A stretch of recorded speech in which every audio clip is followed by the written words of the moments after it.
Hello, hello. Ayan, welcome back to the part 3 of our discussion on controlling. I think we stopped here sa tools for measuring performance. So, basically, yung tools for measuring performance natin, meron tayong apat. Financial controls, information control, balance scorecard, and benchmarking of best practices. So, let us start with of course, your financial control. So, yung financial control natin, guys, or ay meron tayong tinatawag na traditional control at budget analysis. Ito yung sinasabi ko na yung mga financial ratios natin or financial ratio analysis is a part ng controlling. Alam niyo ba, just to share it to you guys, isa to sa mga kailangan talagang memorize.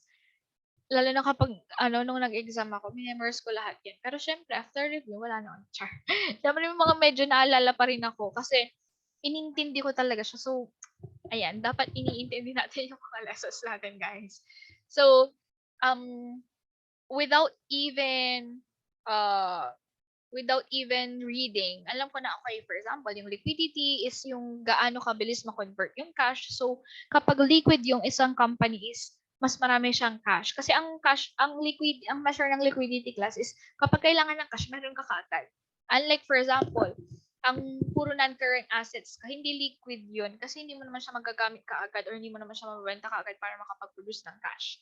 Right? Yung ganon. Ayan, leverage is mini-measure yung sa mga in terms of yung debt to equity ratio, ganyan. Meron tayong activity ratio and your profitability ratio. I-discuss natin isa-isa yan.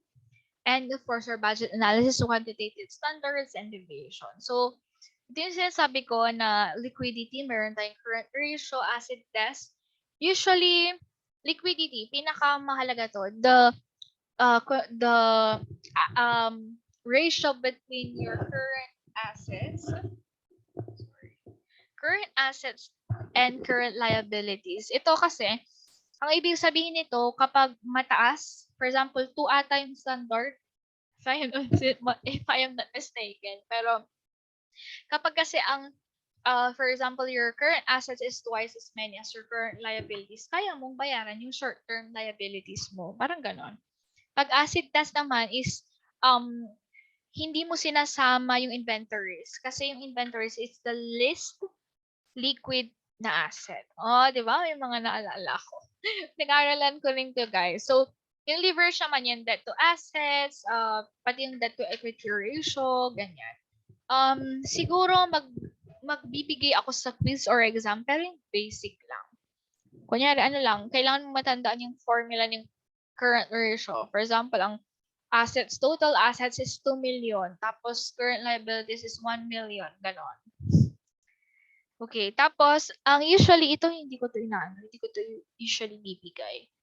Okay. Yung first 3, pwede. Another one is yung sa activity or tinatawag natin turnover ratios kasi receivables turnover, inventory turnover, total asset turnover, parang ganito. Ang ibig sabihin kasi nito is about asset management, na ma-manage mo ng maayos yung assets mo or nagagamit ng maayos. Kumbaga nakakapag-generate ka ng revenue for assets.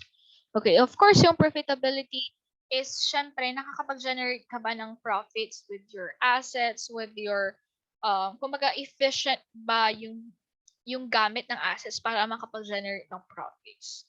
Okay, after the financial control, meron naman tayo ditong information control.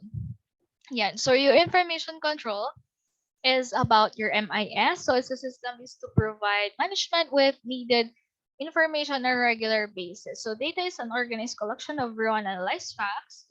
Information is the data that has been analyzed and organized that it has value and relevance to managers. So, alam niyo na ibig sabihin na nung binasa ko rin to, ay, meron palang pagkakaiba yung data at information. So, data is unprocessed, yung information is processed. So, information control kasi is dapat na ma-manage mo rin yung, syempre, information privacy nowadays.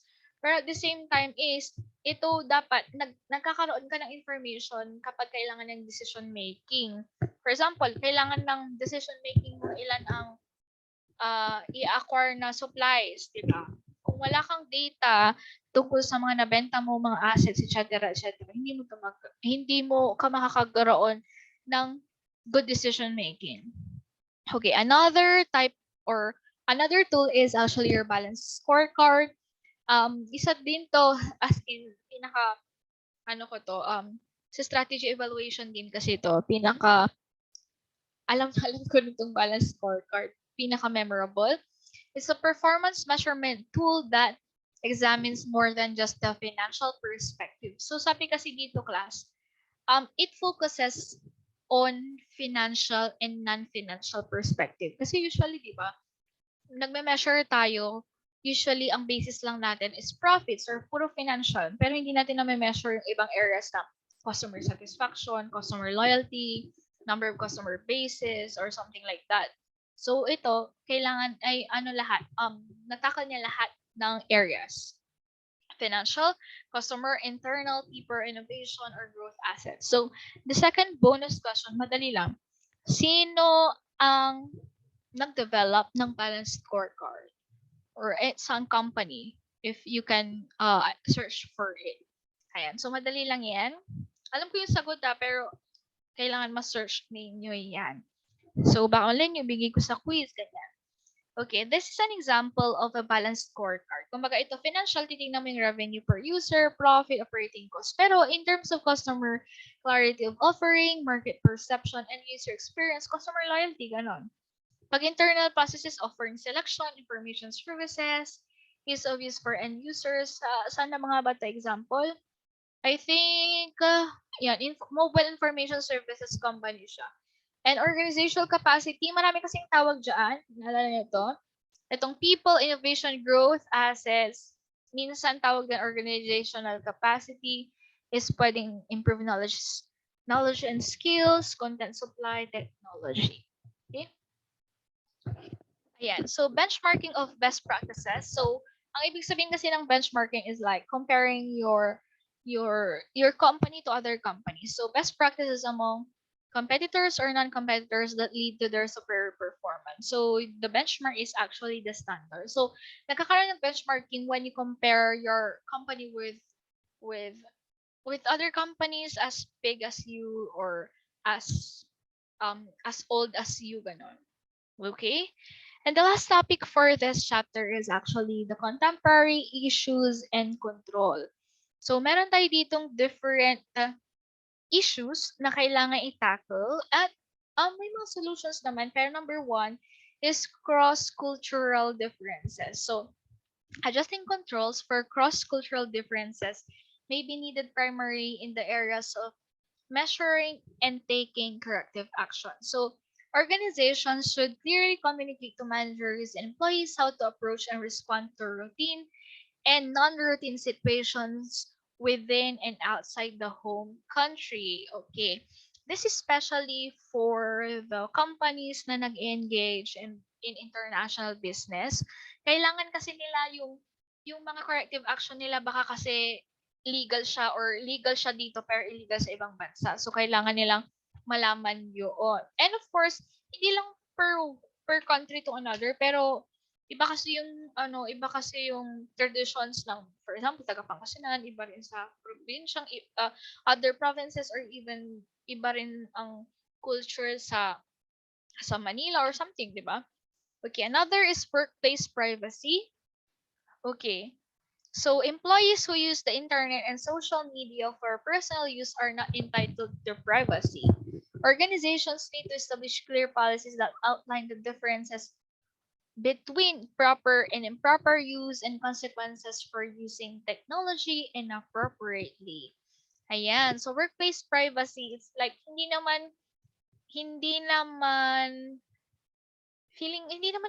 hindi naman kinakalkal yung mga, oh, hindi. Meron pala akong nakita, guys, na, although medyo unrelated to, pero siguro matatakol din na, may nagtanong na, sa akin, na isa group chat na something na, uy, legal, parang, legit ba yung mga HR na nagtatanong ng Facebook accounts pag mag-apply ka? Legit daw, ginagawa daw talaga yun. Pero syempre, itong case naman na nabasa ko dito is kapag ikaw ay gumagamit ng Facebook, ganyan, tapos ang gamit mo internet nila, internet ng office, malamang sa malamang titrace nila yung mga activities mo. So, walang privacy. Okay. Another one is employee theft. Alam niyo naman yun, di ba? So, yung mga nagnanakaw ng mga supplies, di ba? It's costly to organizations. Procedures for monitoring theft and the consequences for committing a theft should be clearly explained to employees. Ayan. So, very common to, di ba, especially in the government, mga nagdadala ng coupon, ballpen, ganyan. So, syempre, dagdag cost din yun. Okay? For another one is workplace violence. So, it's a prevalent problem actually. Although, dito ba, parang wala pa naman ako nakikita sa piyesa na nagsasabunutahan, ganyan. Wala pa naman. Pero siguro more on verbal. Hindi ko lang sure kung kasama yung verbal violence. Siya. Organizations need to develop emergency plans for responding to incidents of violence that include protecting the safety of employees and customers. Ito kasi, alam ko na, naalala ko na yung explanation dito. It's like, meron kasi ako na panood. Hindi ko alam kung napanood niyo na yung Sky Castle. Ayan, kasi merong di ba, parang client ng doctor, tapos sinugod-sugod siya sa hospital. Naalala ko to, workplace violence yun. Ayan. So another one is customer interaction. So control is important to consumer interactions because employee service productivity and service quality influences customer perceptions of service value. So organizations want long-term and mutually beneficial relationships among their employees and customers. So ito, lagi-lagi, tinitignan lagi natin yung relationship with customers, especially for services sa mga banks, basta yung mga hotels, ganyan. Kasi yun talaga ang isa sa mga major na, kumbaga sa services marketing triangle, ayan, pinaka-importante yan kapag yung interactive marketing. Okay, and of course, yung corporate governance. Let me define what is corporate governance for you. And so it is the system used to govern a corporation so that the interests of a corporate owners are protected. A board of directors looks out for the interests of shareholders. So, yung board of directors actually, meron kasi nagtanong sa akin na parang wala daw siyang mahanap na org chart for the company, kaya gumawa na lang siya based doon sa details. Okay lang naman yun. Pero, ang nakita ko kasi doon na positions na available is board of directors. Pwede kasi yung board of directors is actually hindi lang pwede, but actually parang independent from company board of directors. Parang ganun. Kasi ang board of directors class, sila yung makikipaglaban sa management kapag in terms of sa mga shareholders, o ibig sabihin yung mga stockholders, ganyan. Kumbaga, they protect the rights of the stockholders. So, meron tayong Sarbanes-Oxley Act called for more disclosure and transparency of corporate financial information. Ayan, so that is corporate governance. Okay? Actually, that is the end of my lecture for controlling. Parang wala akong masyadong tanong, no? Siguro sa klase na lang. But hopefully, kapag may questions kayo, you can tell me in class. Okay. And of course, sa ating mga guests na hindi ko mas pero nakikinig na ito, I hope you learn a thing or two.